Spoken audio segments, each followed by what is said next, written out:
Hello everyone, I'm Nadia and I'm happy to see you in part 2 of episode 18 of my Pleasantview Let's Play. A quick reminder that episode 18 consists of 3 parts, so if you haven't watched part 1 yet, you can find it in the Reasoned Pleasantview playlist on my channel. And if you're wondering when we'll start round 1, the answer is just in a couple of episodes. Just as we did in part 1 of this episode, we'll start by playing the freshman household. Right after unpausing the game, we found out that Jared Starchild had a lot of different girls on his mind. He was thinking about Brittany, Heather and Allegra at once. But a quick look at his relationship panel uncovered his crush on Tiffany Sampson. I guess it happened in part 1 when he was trying to greet her and I accidentally clicked on develop crush instead of greet. Anyway, I think this crush makes sense because Jared likes creative girls and Tiffany is super creative, as you'll see later. Ty Bubbler went to his philosophy class half-dressed in the rain and Sam Thomas called her friend Brittany Upsnot. Sam told Brittany about her attraction to Jimmy Phoenix, and I think this was one of the dumbest decisions in her life, also not as dumb as to become friends with Brittany in the first place. Jared suddenly rolled a wand to become friends with Allegra, and I made them chat on the phone. Meanwhile, Ty Bubbler visited a couple of community lots in hopes of meeting Castor Nova, who he should be friends with according to his bio, but he kept on missing. Ty saw Eric Swain near the coffee shop and tried to greet him, but Eric, as one of the most unpleasant students on campus, ignored him. At the third try, Ty met some gay guys, but one of them was actually dissing him, and I had to ignore the second one because I didn't want to add any more half-playables to my Let's Play. Sorry, Ty, I'm really sorry. Back at the dormitory, I made him chat with Allegra on the phone to raise his social. Sam had a want to throw a party, so I made her do this because she's really nice and friendly. Unfortunately, you can only invite 2 Sims to your parties if your Sims live in the dormitory. So our eventual list of guests included Brittany Upsnot and Kevin Bear. The first thing Brittany did upon arriving to Sam's party was to sling mud at her other friend Ashley Pitts. Yes, I hate Brittany, but she makes good content. Later, Sam rolled a wand to influence somebody to do something, and as a kind-hearted girl, she decided to help her friend Kevin in his personal life, so she asked Brittany to admire him. You can already see Brittany's enthusiasm. And eventually she didn't even do this, but pretended that she needed to look something up in a textbook. So Sam had to dance with Kevin herself to make him company. During all this time, Ty was at his exam and Jared was glued to the computer screen. After all, he's a family sim, not popularity. At one moment even the police came, but I really don't know why, because the party wasn't loud at all and actually the guests were eating at that moment. The final score was not bad. Well, it definitely wasn't a waste of time for Kevin, who was doing his assignment. Ty returned from his exam with a B grade and so did Sam early that morning. However, Jared, who didn't look like the smartest from the trio at all, returned with an A+. I think he blew his professor's mind with a large graffiti of that professor's face. As Jared was telling Ty a dirty joke, I realized that his chances of getting an A+ again are super low. Obviously, you cannot get lucky twice in a row. Ty went to a community lot again, and guess what? He met the same guy that had been dissing him the day before. But Castor wasn't there. Sam called Joshua Rubin, another sportive guy friend of hers, and surprisingly Jared rolled a wand to gain a skill point, which he got by practicing his speech. That wand was replaced by buying a birdcage once, so we basically got the first parrot who rolled a wand to buy a parrot. Ty called Ashley Pitts, who he felt attracted to, and was talking to him about toys. Later, he finally became friends with Allegra, as he should be, and rolled his very first wand to gain a skill point. At the dining table, Sam met her literal soulmate, another sporty-looking pick-me girl who was secretly interested in fashion and makeup. In the morning, Sam decided to go straight into Ty's bedroom, and she finally became best friends with him. She needed either a cooking or a cleaning skill point to raise her class performance meter, but as she's not as other girls and prefers guys who can cook for her, I made her clean all the plumbing at the dormitory. And actually one super filthy toilet gave her all she needed. Now it's time to play Jimmy Phoenix and Eric Swain.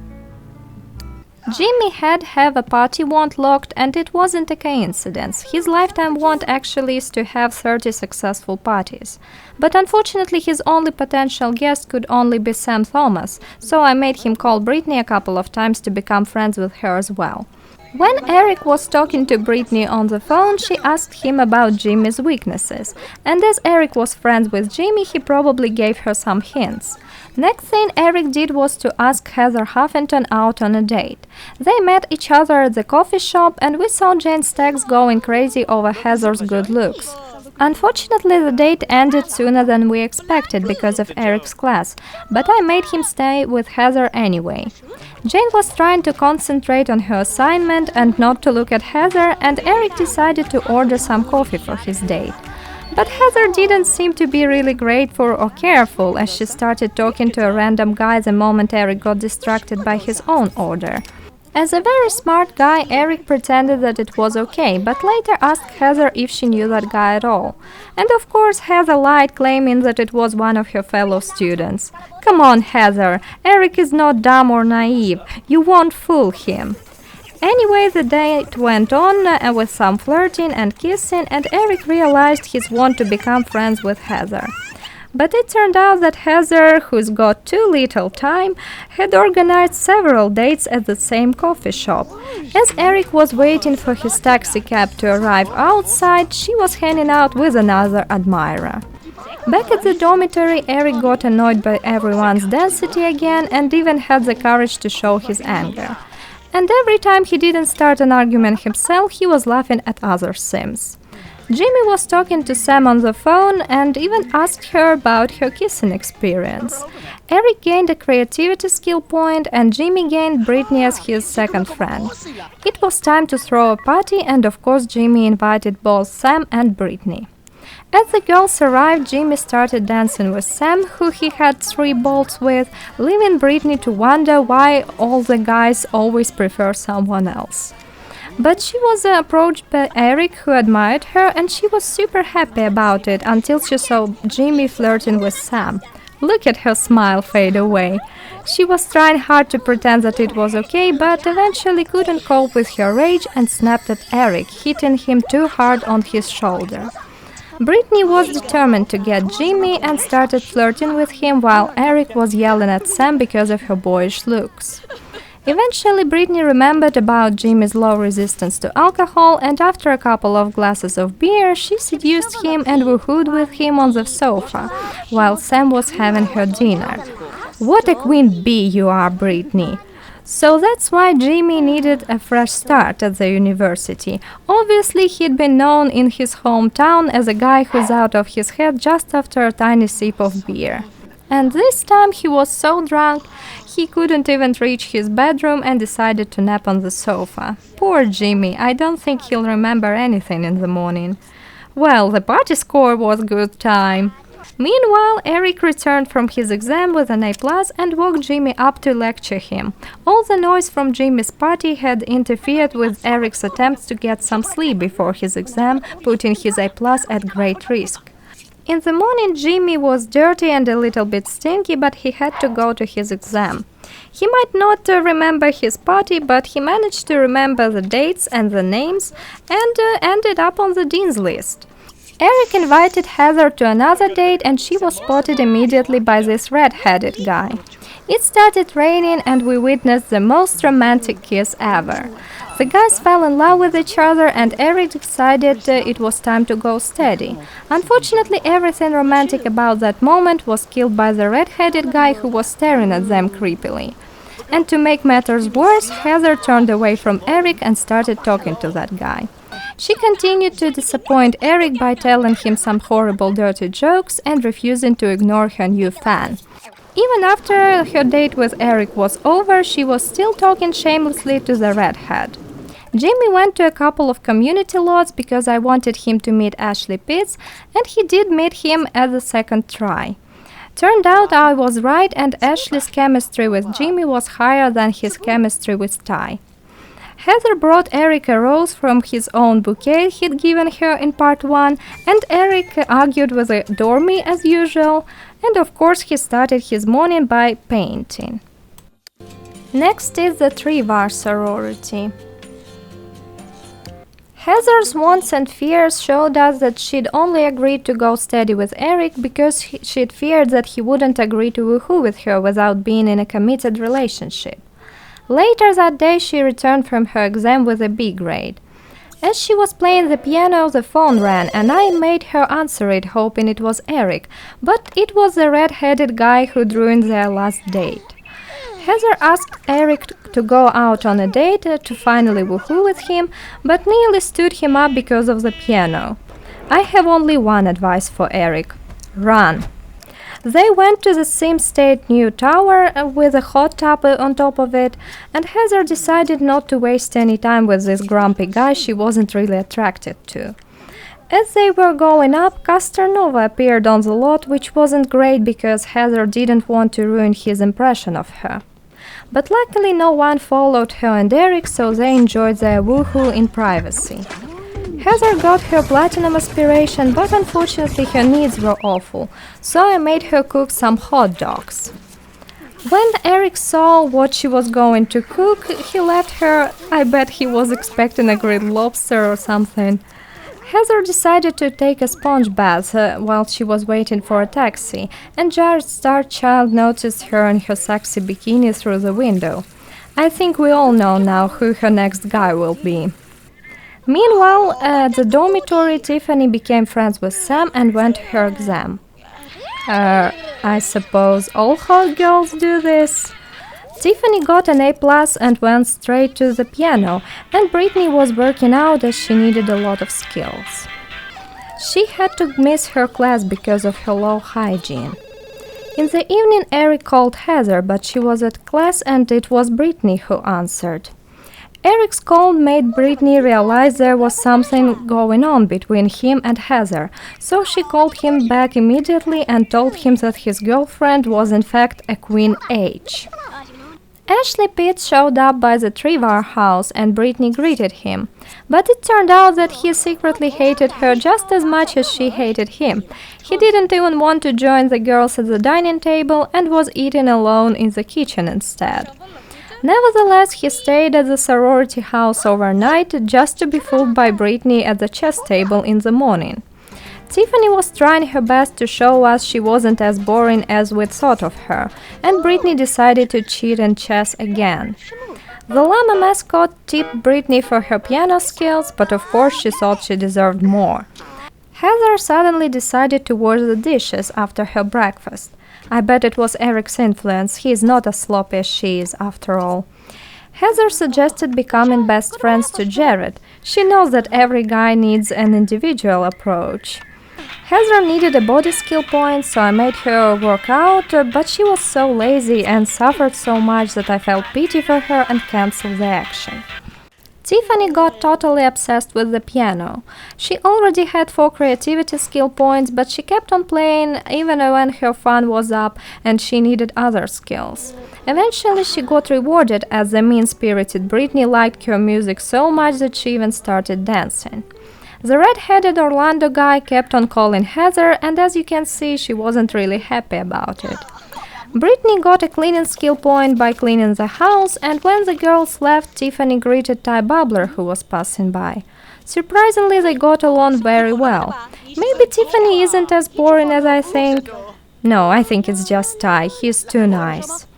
Heather returned from her class with some Jared-oriented ones. I think she'll woohoo with him next episode. But for now, she was just listening to Tiffany's music and nodding approvingly. She also gained another cooking skill point, which would probably help her to impress Eric. But Brittany still preferred not to eat Heather's concoction and stuffed her face with pizza. Later we found out that Brittany's one true hobby was sports, but her interest points were saying otherwise. Brittany started her day by calling a bunch of Sims and becoming best friends with Jared, and Heather decided to watch some morning TV. Next on the list are the Frat brothers. Apparently the fraternity had run out of pizza, so I made Joshua cook breakfast, but later I saw some pizza in his bedroom. Ashley Rold wants to flirt with Ty and Jimmy, but I prefer to focus on becoming friends with the second one. Popular caster Nova had a local cheerleader girl as his personal alarm clock, but the only person she woke up was Kevin. As for Custer himself, he was a heavy sleeper and nearly missed his final exam. Good thing he's got so many fans who are ready to remind him and me what he needs to do. Joshua had a want to write a term paper, which he started writing right after breakfast, and Ashley, who was talking to Jimmy Phoenix on the phone, decided to discuss the genres of her oldest favorite films. Obviously, this is a good way to learn a sim's sexual orientation. Meanwhile, Custer returned from his exam with an A+ grade and got immediately congratulated on that by Kevin and the cheerleader girl. I believe she is the most loyal fan of his. She never misses an opportunity to talk to him and spends nearly all her time at the fraternity house, haunting her idol day and night. And by the way, Kevin had the secret crush on this girl. I saw him thinking how hot she was several times. Joshua was working on his term paper, Custer was practicing his speech, but Ashley had to miss his class because he was so exhausted and could only think about boys. Kevin and Custer both gained some skill points, and in the evening Kevin had to watch the cheerleader talk to yet another guy. Poor Kevin, no one ever chooses him. But Custer was so annoyed by the cheerleader that he decided to have his dinner in the living room, leaving her alone at the kitchen table. Kevin wanted to talk to Custer to learn the secret to his attractiveness, and we found out that Ashley's one true hobby was sports, which was making a lot more sense for him than for Brittany Upsnot. Joshua finished the term paper and went downstairs to talk to his roommate Ashley, and they became best friends.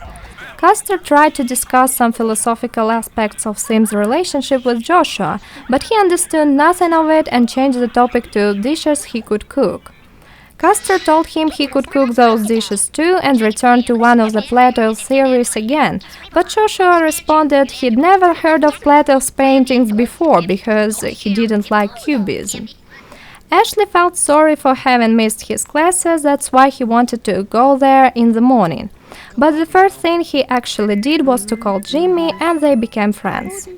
As for Joshua, he started his day by playing some computer games, but surprisingly two of his wants were education-oriented. He even wanted to make the dean's list.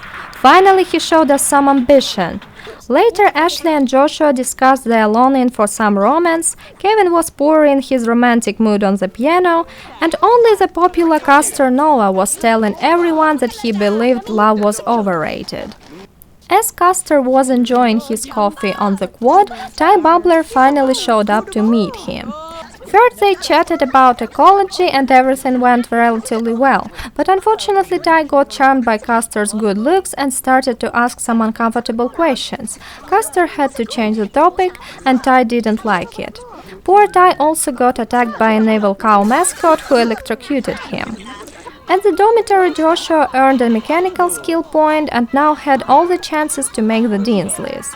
Sam Thomas was passing by and Joshua invited her in. Kevin didn't miss the opportunity to show the cheerleaders that he was somewhat popular too, but his chat with Sam was interrupted by the trainer who made him exercise in the rain.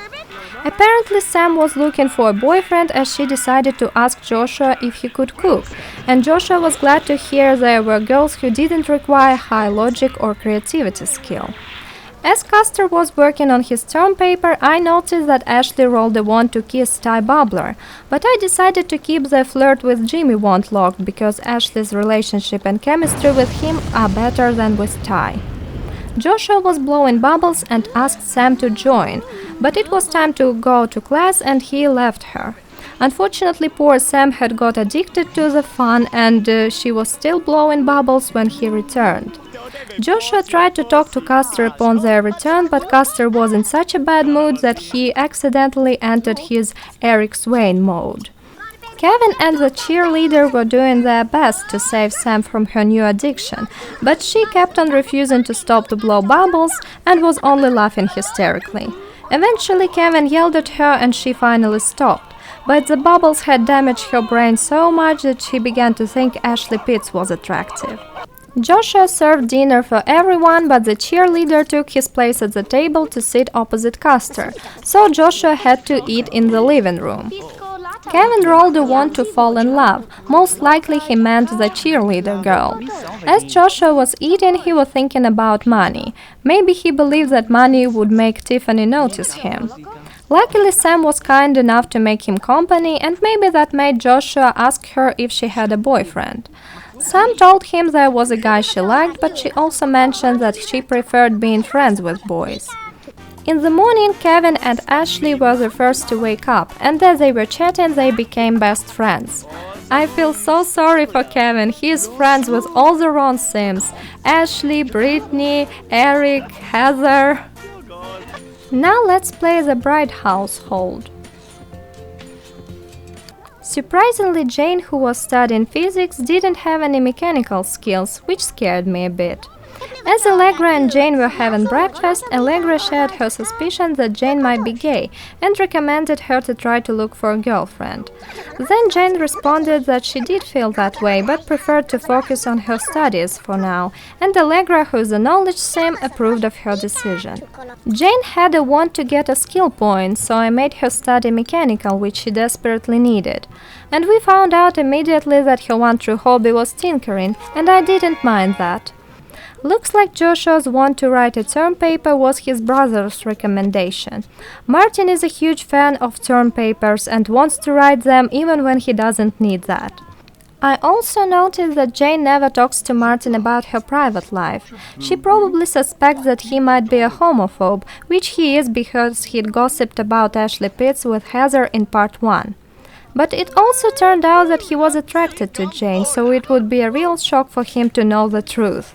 Unlike with other students' households, Martin, Jane and Allegra's bills were tiny, and I find it unfair because they own a house, not a couple of rooms. Usually shy and serious Allegra started dancing in her bedroom, and Jane thought she'd gone crazy, which wasn't really nice of her, especially after getting so much support from Allegra. But maybe Jane simply doesn't like metal. Later, Jane was relaxing in her bed, wondering if Sam Thomas was gay or not. She even considered the possibility of ordering the matchmaking service. She must be feeling really lonely. Martin rolled a want to study lifelong happiness. I think he wanted to be better than his brother in every aspect of his life, not just smarter but also happier. When Allegra returned from her class, she went to stargaze all by herself. Is she interested in astronomy or astrology? I bet it's the second. Martin and Jane talked about how happy they were to rent a house instead of living at the dormitory. I wonder what they like more, the silence or the low bills. Maybe both. Allegra made some spaghetti for everyone to enjoy, and apparently it was so delicious that no one even talked to each other at the table. Next morning, Jane woke up a different person. She began to swoon over Allegra in her sexy nightgown. Luckily, Jane also rolled a wand for another skill point, so I sent her to study mechanical as Allegra was painting downstairs. Martin was watching a cooking channel again, a typical uneventful morning with the bride household. After getting some creativity skill points, Allegra rolled a wand to study physiology, which wasn't surprising as her lifetime want is to achieve ultimate wellness of body and mind. As Allegra was busy reading a book on physiology, Martin called his crush Heather Huffington and talked to her for a while. Jane didn't know Heather personally, so she didn't mind that, but that chat had to be kept in secret because Allegra would definitely get mad again. When Martin entered the living room, Allegra stared at him in suspicion because she heard him talk on the phone. I suppose he told her he'd been talking to Joshua. Jane kept on going crazy because of Allegra's nightie, or maybe she'd gotten a weird idea that Allegra might be bi as she'd understood her so easily. Cast aside this false hope, Jane. Allegra's just a smart girl who's studying philosophy. But unfortunately, Jane decided to live in her dreams. When Allegra went downstairs to paint, Jane admired her even without the nightie, and kept on staring at her when she was painting. Ashley Pitts was passing by and Jane decided to greet him as she'd heard he was gay and could potentially understand her. But they didn't get along at all because unlike Jane, Ashley wasn't going to hide his true feelings behind a pile of textbooks. Apparently Allegra's spaghetti was so delicious that Martin rolled a wand to learn how to make it. By the way, he had the same number of cooking skill points as Allegra did. Allegra and Jane were serving the table when Jane started thinking about engagement and Allegra herself. I thought that all those infinite hearts meant something, so I clicked develop crush on Allegra. And I think it makes sense that Jane got a crush on Allegra because they have similar personalities and Allegra is a romantic who managed to read Jane like a book. But when Martin entered the kitchen, Jane stopped talking about girls immediately. Allegra went to paint on her own again, which wasn't surprising as she's got a maxed out interest in culture. Allegra needed to talk to Martin to improve their relationship, and now Jane's hearts had a reason behind them. Also, Allegra is a smart girl herself. Martin still believed he was smarter than anyone. And in the morning, the bright nerds were working on their skills, as usual. That's all for episode 18 part 2. It took me even longer than part 1. Don't even ask me why, I have no idea myself. But anyway, I hope that this episode was interesting for you and you'll wait for part 3 and upcoming round 1. Thank you very much for watching and bye!